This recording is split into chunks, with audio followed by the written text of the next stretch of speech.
오늘도 주님의 말씀을 통해 하나님 나라를 누리는 복이 있기를 주님의 이름으로 축원합니다. 로마서의 말씀은 우리가 믿음으로써 의롭다함을 얻었다라는 것을 말해주고 있어요. 믿음으로 의롭다함을 얻는 게 아니라 얻었다라는 거예요.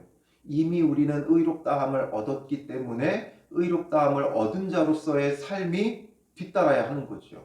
우리가 의를 이루기 위해 뭔가 거룩하게 살아야 되는 게 아니라 이미 의롭다함을 얻었어요. 예수 그리스도의 그 거룩하심과 의로우심을 우리는 얻은 거예요. 그러므로 그 의를 얻은 자로서의 삶이 뒤따르는 게 마땅하죠. 그래서 믿음으로써 의롭다함을 얻었다라는 것을 로마서는 1장부터 11장까지 이론적인 측면에서 살펴봤어요. 이게 새로운 게 아니라 이미 구약에서부터 동일하게 이어져 오는 하나님의 구원의 방법이다라는 것을 우리에게 보여줬죠. 그래서 바울은 구약 성경을 인용해가며 이걸 잘 설명해 준 거예요. 그리고 이제 12장부터는 이론적인 측면이 아니라 실천적인 측면. 그래서 믿음으로 의롭다함을 얻었으니까 우리가 어떻게 살아야 되는가? 하나님이 기뻐하시는 거룩한 산제물로 우리의 몸을, 우리의 삶을 드리라라는 거죠. 이게 영적 예배다. 이렇게 살아가는 삶 자체가 우리의 영적인 예배가 되는 거예요. 그게 뭔가 좋은 것이고 선한 것이고 거룩한 것의 차원을 넘어 우리가 드리는 영적 예배라는 거죠. 그래서 이제 오늘 우리가 본 본문에서는 9절부터 13절에는 교회 안에서 우리가 가져야 할 삶의 그 자세, 신앙의 자세를 말해주고 있고 14절부터 21절은 사회 속에서 우리가 어떤 삶을 살아야 하는가, 사회 관계 속에서 우리의 삶이 어떠해야 되는가를 말해주고 있어요. 근데 이것에 있어서 우리에게 큰 대전제가 있다면 9절 말씀이죠. 굉장히 많은 조항들을 말하고 있어요. 자칫 잘못하면 이게 또한 우리에게 율법적인 측면으로 접근이 되어질 수 있는데 그렇지 않으려면 근본적인 그 정신이 무엇인가를 알아야 돼요. 이 근본적인 정신을 우리가 알면 그 다음에는 뒤따라오는 거예요. 그래서 12장 1절 2절에서 우리가 영적 예배를 드려야 한다라는 것을 근본적인 측면에서 말해줬다면 또한 그 관계 속에서 우리가 어떻게 살아야 되는가, 교회 안에서의 관계, 이웃과의 관계, 그 속에서 근본 원리가 되는 건 9절이에요. 사랑에는 거짓이 없나니 악을 미워하고 선에 속하라 라는 거죠. 사랑에는 거짓이 없다. 이건 반대로 말하면 거짓이 있는 건 사랑이 아니라는 거죠. 그러니까 거짓 없는 사랑을 말하는 거예요. 그런데 거짓이 있는 사랑도 있어요. 사랑에는 거짓이 없는데 사람들은 자기가 사랑한다 말하지만 거짓 사랑이 너무 많죠. 사랑이 어떻게 변하니 이런 말을 하죠. 맞아요. 변하는 건 사랑이 아니에요. 변하는 건 사람이죠. 그러니까 그 사랑은 참된 사랑이 아니라 거짓 사랑이었던 거예요. 자기가 사랑한다고 생각하고 착각했을 뿐이에요. 아니면 자기가 얻고자 하는 게 있으니까 사랑하는 척 했던 것이죠. 그래서 9절에서 말하고 있는 이 사랑은 헬라어로는 아가페예요. 사랑도 여러 가지 사랑이 있다고 했죠. 헬라어 원어에도 필레오라는 사랑도 있고 이런 아가페라는 사랑도 있어요. 필레오는 친구 간의 그런 우정에 가까운 사랑이라면 이 아가페는 절대적인 헌신의 그 사랑, 우리를 향한 하나님의 사랑이죠. 그러므로 우리가 이루어야 되는 사랑은 단순히 그냥 우정을 나누는 그런 사랑이 아니라 신적인 사랑, 모성애적인 사랑, 절대적인 헌신의 사랑. 이 사랑이 참 사랑이고 거짓이 없는 사랑이에요. 근데 우리가 사랑하는 것 같지만 자세히 들여다보면 절대적인 헌신적인 희생하는 그런 사랑이 아니라 기브 앤 테이크예요. 내가 사랑하며 섬겼으면 그것으로 끝나야 돼요. 근데 우리는 그 섬긴 것에 대한 보상을 받고 싶어 하죠. 준 만큼 받고 싶어 해요. 제가 자주 예로 들지만 축의금을 할 때, 조의금을 할 때 우리가 그런 경우가 많죠. 정말 그 친구의 축하할 일을 마음껏 기뻐하며 축하하며 축의금을 내요. 거기서 끝나야 돼요. 근데 나는 10만 원을 보냈는데 또 나에게도 또 그런 똑같은 축하할 일이 있는데 그 친구가 5만 원을 보내면 우리는 뭔가 기분이 좀 씁쓸함이 있죠. 그걸 갖고 뭐 따지지는 않지만 내가 이렇게 했는데 나는 이렇게 섬겨줬는데 이거밖에 안 해준다는 것에 대한 섭섭함이 올 수 있는 거예요. 그 절대적인 헌신과 사랑이 아니죠. 왜냐하면 내가 이만큼 했으니까 언젠간 나도 이거 돌려받을 거야. 이런 생각에 하게 되는 거죠. 물론 그걸 다 철저히 계산하지는 않지만 정말 축하해서 하기도 하지만 내가 축하한 만큼 돌아오지 않을 때, 내가 함께 슬퍼해 준 만큼 돌아오지 않을 때 우리의 그 씁쓸함이 오죠. 그런 사랑은 필레오예요. 우정이에요. 사랑이 아닌 우정이죠. 우리가 필요한 건 정말 엄마가 자녀를 사랑하듯이, 부모가 자녀를 사랑하듯이, 그 사랑은 원조는 하나님으로부터 오는 사랑이에요. 예수님께서 우리에게 어떻게 사랑하라고 말씀하셨어요? 내가 너희를 사랑한 것 같이. 그 사랑이 바로 아가페죠. 신적인 사랑이죠. 하나님이 사람의 몸을 입고 이 땅에 오신 예수 그리스도께서 우리를 사랑하신 것 같이 우리도 사랑하라는 거예요. 어떻게 우리를 사랑하셨어요? 십자가에서 죽기까지 자신을 내어주시며 사랑하셨죠. 그러므로 우리에게 필요한 사랑은 바로 그런 사랑이에요. 거짓이 없는 그 사랑이에요. 조금도 계산이 없는 사랑이에요. 그런 사랑을 할 수 있는 이유는 어디 있어요? 하나님께서 우리를 그렇게 사랑해 주셨으니까. 앞에서 쭉 이야기한 게 바로 그 사랑이에요. 하나님께서 우리를 그렇게 사랑하셨다는 거예요.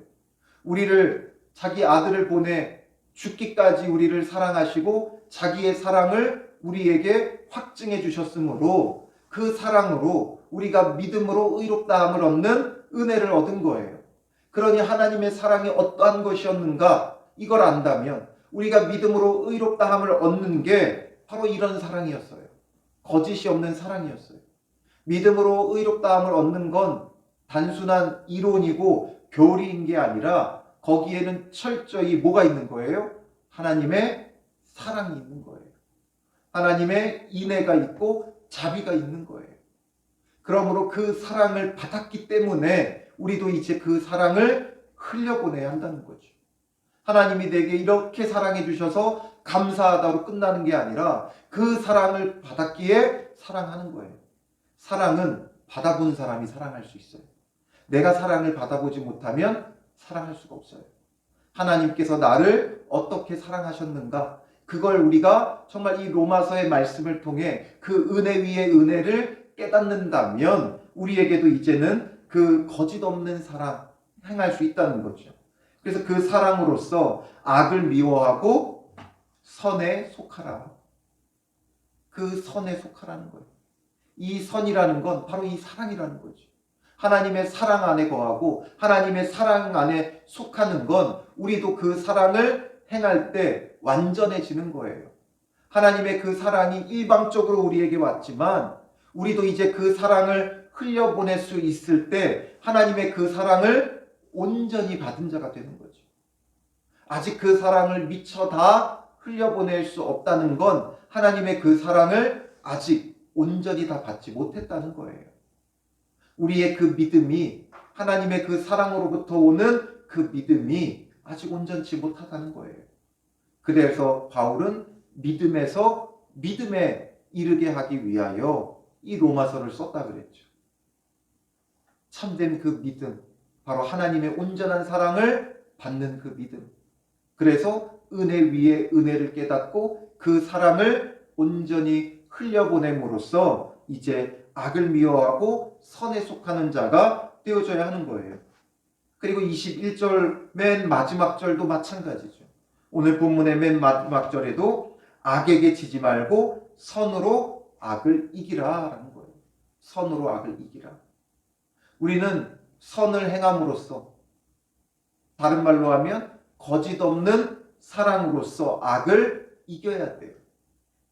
예수님께서 어떻게 선으로 악을 이기셨어요? 자기를 희생함으로.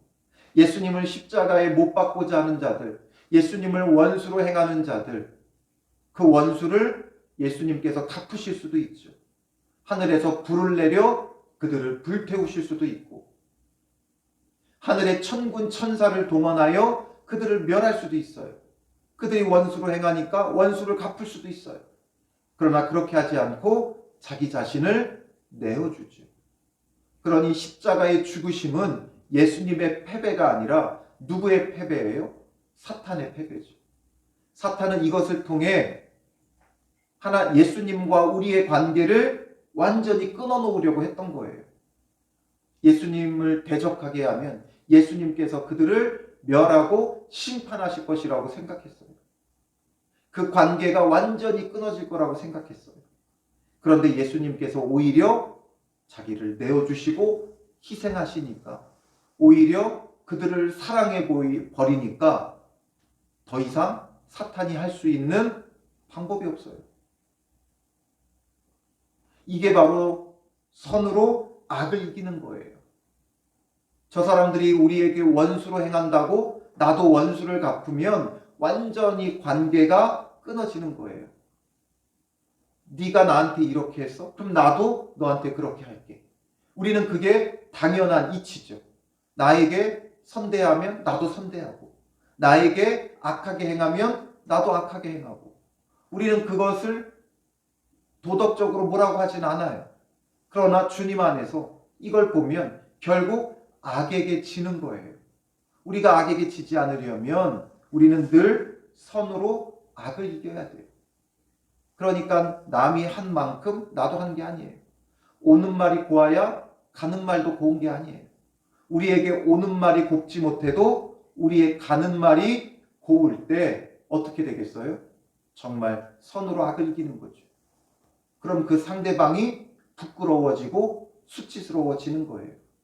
그 표현이 무엇이냐면 20절의 말씀에 내 원수가 줄이거든 먹이고 목마르거든 마시게 해라. 원수가 이렇게 한다 할지라도 우리는 먹이고 목마르면 마시게 하면 그리함으로 내가 숯불을 그 머리 위에 쌓아 놓으리라. 숯불을 그 머리 위에 쌓아 놓는다는 것은 여러 가지 의미로 해석이 되어져요. 정확하게 이게 어떤 의미인가는 모르지만 여러 가지 의미가 있는데, 학자들의 추정으로는 애국 풍습에 있어 회개의 증거로서 머리 위에다가 이 숯불을 이고 다니는 그런 것들이 있었다 그래요. 그러니까 성도의 이 선행이 오히려 그들을 회개케 하는, 부끄러워 수치스러워 회개케 하는 기회가 된다는 거예요. 그리고 또는 이것이 순수히 하나님의 심판을 의미한다라고도 생각하고, 또 한편으로는 이 당시 이제 난방이나 취사를 위해 이 불을 장작을 때우면 이게 이제 꺼지는 경우에 이웃에게서 이 숯불을 빌려오는 것을 비유적으로 표현했다 그래요. 우리 옛날에 연탄불 꺼지면 옆집에서 빌려오잖아요. 이런 것처럼 그걸 빌려오는 것, 이게 진정한 사랑이고 헌신의 표현이기도 하다는 거예요. 근데 어쨌든 이 모든 의미들을 종합해 보면 그들로 하여금 부끄러워하고 수치스럽게 해서 회개하는 거죠. 저들이 나에게 악하게 했는데 나는 끝까지 사랑으로 선대하면 그들이 부끄러워지고 수치스러워지는 거예요. 나에게 먼저 선대하지 않아도 내가 먼저 선대하고 사랑을 베풀 때 그게 바로 진정한 사랑이 되고 하나님의 사랑받은 자가 되는 거예요. 그래서 10절로 다시 거슬러 올라가면 형제를 사랑하여 서로 우애하고 존경하기를 어떻게 하라 그래요? 서로 먼저 하라는 거죠. 먼저. 나에게 어떻게 하느냐에 따라 반응하는 게 아니라 내가 먼저 하라는 거예요. 내가 먼저 대접받기를 바라지 말고 내가 먼저 대접하고 섬기고 사랑하라는 거죠. 이게 바로 거짓이 없는 사랑이에요. 거짓 사랑은 먼저 하지 않아요. 나에게 어떻게 하나 두고 보는 거죠. 두고 보자. 나에게 잘하면 잘하고 나에게 나쁘게 하면 나도 나쁘게 하고, 내가 먼저 대접을 받아야 된다. 내가 선배니까, 내가 더 나이가 많으니까, 내가 더 경력이 있으니까 내가 먼저 인사를 받아야 되고 내가 먼저 뭔가 섬김을 받아야 된다. 이런 것들은 이미 우리가 사랑이 아닌 거예요. 이미 그 마음에 악한 마음이 있는 거죠. 그러니 악을 미워하고 선에 속하기 위해서는 바로 하나님의 그 사랑을 알아야 돼요. 하나님이 나를 먼저 사랑해 주셨지 내가 하나님을 먼저 사랑하지 않았죠. 내가 무엇이라고? 내가 하나님보다 더 높습니까? 내가 하나님에게 사랑을 받아야 되는 존재입니까? 아니죠. 사랑받을 수 없는 존재예요. 우리는 하나님을 원수로 행했고 우리는 하나님과 단절되어 내 뜻을 더 중요시 여겼고 죄악을 따랐지만 그럼에도 불구하고 일방적인 절대적인 하나님의 사랑이 우리에게 언제부터 오고 있었어요? 창세 전부터.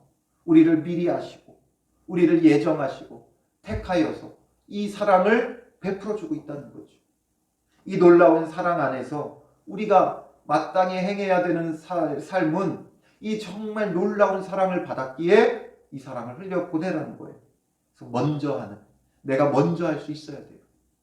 상대방이 나에게 어떻게 행한다 할지라도 내가 먼저 사랑하고 내가 먼저 선대하고 내가 먼저 말 한마디라도 좋게 해주고 이게 필요한 거죠. 그러면 그 다음 것들은 자연스럽게 따라가는 거예요. 부지런하여 게으르지 않고 열심을 품고 주를 섬기고 소망 중에 즐거워하고 환난 중에 참으며 기도에 항상 힘쓰며 성도들의 쓸 것을 공급하며 손대접하기를 힘쓰라. 먼저 하면 돼요. 내가 먼저 하면 돼요. 아이고 남들도 다 하지 않는데 내가 왜 먼저 하는가? 남들도 그냥 적당히 자기 일에 분주하게 사는데 나만 왜 열심히 교회 안에서 섬기는가? 내가 먼저 열심히 섬겨줘야 이렇게 해야 된다는 걸 다른 사람들이 아는 거죠. 내가 먼저 소망 중에 즐거워해야 되고 내가 먼저 환난 중에 참아야 되고 내가 먼저 기도에 항상 힘써야 되고 내가 먼저 성도들의 쓸 것을 공급해야 되고 내가 먼저 손대접하기를 힘써야 된다는 거예요. 바로 이게 교회 안에서 형제들에게 행해야 되는 사랑이에요. 형제들에게 행할 때 내가 먼저 하라는 거죠. 그리고 14절부터 21절은 이웃들과의 관계 속에서 정말 중요한 건 뭐예요? 14절 너희를 박해하는 자를 축복하라. 축복하고 저주하지 말라. 나를 박해하는 자를 축복하면 이보다 더 큰 사랑이 어디 있겠어요?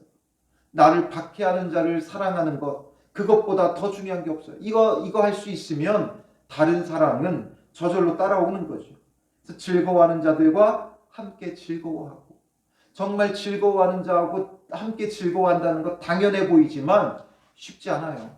나는 어려운데 누군가 즐거워하면 우리가 축하하고 축복하지만 그 뒤에 따라오는 나의 그 씁쓸함이 있다니까요. 사촌이 땅을 사면 배가 아파요. 땅 사면 기뻐해주고 축하해주기도 하지만 내가 땅 사지 못하는 것에 대한 샘도 있다고요. 샘도 부리게 되어 있어요. 그러니까 즐거워하는 자들과 함께 온전히 즐거워해야 돼요. 우는 자들과 함께 울라. 내가 싫어하는 사람이 울면 우리는 어떻게 해요? 내심 쌤통이고 고소하게 느껴지는 게 우리예요. 겉으로는 안타까워하는 척하지만 속으로는 굉장히 기뻐하죠. 그러니 이게 무슨 사랑이에요? 그건 거짓 사랑이죠. 정말 내 원수라 할지라도 그 아픈 일, 슬픈 일에 대하여 정말 함께 울고 애통해야 할 수 있어야 되는 거예요. 그래서 서로 마음을 같이하여 높은 데 마음을 두지 말고 도리어 낮은 데 처하라. 도리어 낮은 데 처하라. 이 말이 뭐예요? 서로 먼저 하라는 것과 같은 거예요. 내가 낮아져서 먼저 함께 울어주고 함께 기뻐하고 스스로 지혜 있는 채 하지 말라. 아무에게도 악을 악으로 갚지 말고 모든 사람 앞에서 선한 일을 도모하라. 할 수 있거든 너희로서는 모든 사람과 더불어 화목하라. 원수를 사랑하고 박해하는 자를 축복하면 정말 화목함을 이루는 거죠. 내 사랑하는 자들아, 이걸 억울해하지 말라는 거예요. 내 사랑하는 자들아, 너희가 친히 원수를 갚지 말고 하나님의 진노하심에 맡기라. 하나님의 진노하심에 맡겨야지 내가 원수를 갚으면 안 돼요. 내가 정의를 세우겠다고 진리를 세우겠다고 그 불의함에 대해 원수를 갚으려고 하는데 이 모든 것은 주님께 맡기라는 거예요. 진정한 의로운 재판장은 여호와 하나님이시니까 그건 하나님 앞에 맡기고 우리는 사랑하며 섬기면 돼요. 그래서 기록되었으되 신명기 32장 35절을 또 언급하면서 원수 갚는 것이 내게 있으니 내가 갚으리라고 주께서 말씀하시니라. 원수는 주님께서 갚으신다는 거예요. 우리는 사랑하면 돼요. 섬기면 돼요. 또 20절에는 잠언 25장 21절 22절을 인용하는 거예요. 내 원수가 줄이거든 먹이고 목마르거든 마시게 하라. 그리함으로 내가 숯불을 그 머리 위에 쌓아 놓으리라. 하나님의 심판을 그 머리 위에 쌓아 두는 거예요. 그래서 내가 사랑하고 섬겨 그들이 부끄럽고 수치스러우면 회개하고 돌이킬 것이고, 또한 그럼에도 불구하고 회개하고 돌이키지 않으면 하나님의 진노가 그들에게 임하게 되는 거예요. 그러니 우리가 마땅히 해야 될 건 사랑하는 거예요. 거짓 없는 사랑으로 섬기는 거예요. 그러면 우리가 악에게 지지 않고 선으로 악을 이기는 자가 되는 거죠. 예수님께서 선으로 악을 이겼듯이, 십자가의 죽으심으로 사탄을 완전히 이기셨듯이, 그의 머리를 밟고 부수셨듯이, 오늘 우리도 선으로 사랑으로 행하면 원수를 완전히 무너뜨리는 거예요. 그게 진정한 이기는 거예요. 제가 어릴 때 누나하고 싸우면 부모님께 자주 듣던 말이 그거예요. 참는 자가 이기는 거다, 이거죠. 이게 바로 그리스도의 방법이에요. 예수님께서 십자가에서 참지 않으셨다면 우리는 완전히 사탄의 종노릇할 수밖에 없는 존재죠. 사탄이 완전히 이길 수밖에 없어요. 그러나 끝까지 참고 그 수치와 모욕과 죽임당함을 감당하셨기에 사탄을 이기고 죄의 종노릇하던 우리를 속량하여 주님의 자녀가 되게 하신 거예요. 이게 바로 사랑의 승리죠. 오늘 우리에게도 이제 그 승리를 맛보고 누리는 은혜 안에서 우리도 동일한 사랑의 섬김이 필요하다는 거예요. 그래서 이 나온 각가지 조항들을 우리가 기억해야 돼요. 그런데 이걸 우리가 다 기억할 수 없기에 우리에게 중요한 건 사랑에는 거짓이 없다는 것. 즉 거짓 없는 사랑으로 먼저 하라는 거예요. 먼저. 내가 먼저. 상대방이 먼저 해주길 바라지 말고 내가 먼저 그 사랑을 행함으로 선으로 악을 이기는 복된 하루 되시기를 주님의 이름으로 축원합니다. 기도하겠습니다. 살아계신 아버지 하나님, 우리가 사랑한다 말은 하지만 우리의 사랑에는 너무나도 많은 조건이 있었습니다. 나에게 선대하는 자만 선대하고 사랑하고 우리가 돌려받을 것을 생각하며 사랑하는 너무나도 조건적이고 계산적인 사랑을 하고 있었사오니 이런 우리의 모습을 용서하여 주시옵소서. 우리를 거짓없이 사랑하며 십자가에서 자기를 내어주시기까지 사랑하신 예수 그리스도의 그 사랑으로 우리가 믿음으로 의롭다함을 얻었사오니 그 사랑을 온전히 받아 누리는 자 되어 그 사랑을 또한 흘려보내게 하여 주시옵소서. 오늘 하루도 우리가 만나는 모든 사람들, 가족과 이웃들에게 내가 먼저 다가가 그 사랑을 실천하며 섬기는 자 되게 하여 주시옵소서. 내가 먼저 사랑하고 섬김으로 선으로 악을 이기게 하시고 나에게 원수로 행하는 자들이 부끄러움과 수치를 당하게 하시고 그러므로 그들이 회개하고 돌이켜 주께로 오는 은혜가 있게 하여 주시옵소서. 우리의 사랑의 마음이 예수 그리스도로 충만하게 하옵소서. 우리를 사랑하신 그 사랑이 어떤 것인지를 우리가 로마서의 말씀을 통해 보고 듣고 배우고 깨달았사오니 더 참되게 알게 하시고 주님의 사랑이 우리 안에 충만하여 이 사랑이 흘러넘치는 성도들과 교회가 되게 하여 주시옵소서. 그리스도의 사랑으로 우리로 하여금 충만하게 하시고 그 충만한 사랑을 흘려보내 하나님의 선하신 뜻을 이루며 선으로 악을 이기는 복된 하루 되게 하여 주시옵소서. 우리와 함께 하시고 그리스도의 사랑이 충만히 머물게 하여 주실 줄 믿사오며 예수님의 이름으로 기도합니다. 아멘.